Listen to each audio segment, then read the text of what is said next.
hello everyone की खबर आशा करो सकलो भाले आछे आरो আজি মই লৈ আহিছো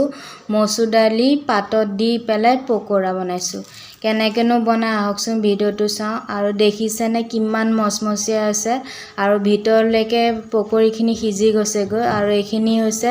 মসুৰ দাইল দি বনাইছো ইয়াতে মই লৈছো কুমুৰা পাত বা ৰঙলা পাত দিও বনাব পাৰে কুমুৰা পাত পাইছিলো কাৰণে কুমুৰা পাত দিয়ে বনাইছো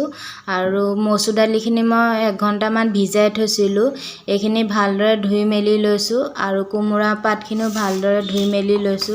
এতিয়া মসুৰ দালিখিনি মিক্সিত মই পেষ্ট বনাই লম হেন গুটেখিনি মই গুড়া কৰি লম মসুৰ দালিখিনি আৰু কুমুৰা পাতখিনি অলপ নিমখ পানীত ভিজাই থব লাগে তেতিয়া কুমুৰা পাতখিনি অলপ নৰম হৈ যায় আৰু বাৰিষা সিজন যেতিয়া পোক পৰুৱা থাকে এই কাৰণে নিমখ পানীত ভিজাই থব লাগে আৰু এইখিনি দেখিছেনে মই ভালদৰে মিহি কৰি লৈছো আৰু এইখিনিও আছিলে এইখিনি দালিও মই গুড়া কৰি লম গুটেখিনি ভালদৰে মই পেষ্ট বনাই লম এতিয়া পকোৰাখিনি ফ্ৰাই কৰিবৰ কাৰণে ইয়াতে লৈ লৈছো বেসন মই 1 কাপ 1.5 কাপ মান লৈছো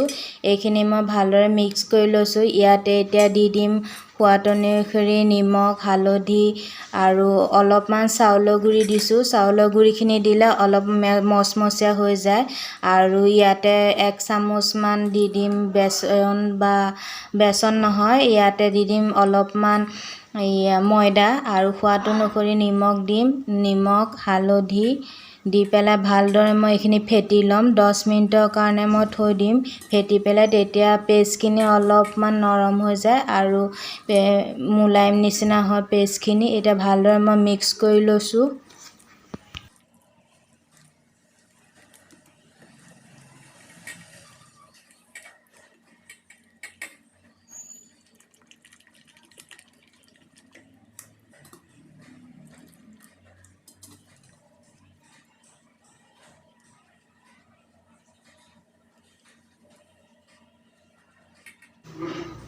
এইখিনি মই ভালদৰে ফেটি লৈছো যিমানে ফেটিব তেতিয়া পকৰিখিনি অলপ ফুলি যায় আৰু বিৰাতে টেস্টি হয় এতিয়া ভালদৰে বেসনখিনি ফেটা হৈ গল আৰু এতিয়া গুড়া কৰি পেষ্ট বনাই লোৱা মসুৰ দালিখিনি এই মসুৰ দালিখিনি গুটেখিনি মই উলিয়াই লৈছো ইয়াতে দি দিম পিয়াজ আৰু জলকীয়া মিহিমিহিকে কাটি লৈছিলো পিয়াজ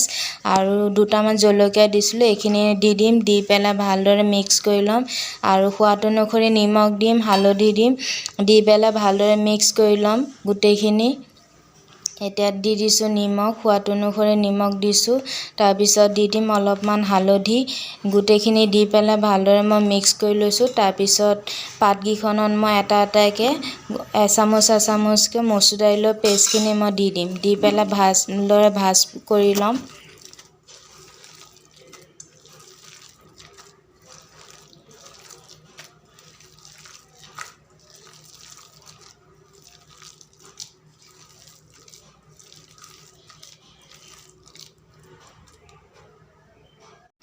এতিয়া কুমুৰা পাতখিনি এখিলাকৈ এতিয়া এচামুচকৈ মসুৰ দাইলৰ পেষ্টখিনি এইখিনি দি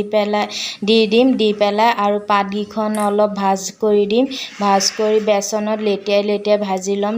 ৰিফাইন তেলত এটা দেখিছেনে কেনেকৈ ভাজ কৰি দিছো তেতিয়া পেষ্টখিনি ওলাই নাযায় এতিয়া তিনো সাইডে পেষ্টখিনি মই ভালদৰে বন্ধ কৰি দিম এই দেখিছেনে পাতগিখন দি মই কেনেদৰে ভাজ কৰি দিছো দি পেলাই বেসনত লেটিয়াই পেলাই ৰিফাইনত ফ্ৰাই কৰিম আৰু ৰেচিপিটো চাই কেনে লাগিল ভিডিওটো কমেন্টত জনাব আৰু ভাল লাগিলে লাইক কৰিব শেয়াৰ কৰিব আৰু প্লিজ চেনেলটো সাবস্ক্ৰাইব কৰিব আৰু দেখিছেনে গুটেইখন মই সৰু এখিলা আৰু ডাঙৰ এখিলা পাত মই ভাজ কৰি পেলাই কেনেকৈ বন্ধ কৰি দিছো এতিয়া গুটেইখিনি মই এনেকৈ ভাজ কৰি বনাই লম লৈ পেলাই ৰিফাইনত ফ্ৰাই কৰিম আৰু গৰম ভাতৰ লগত খাই পেলাই বিৰাতে টেস্টি লাগে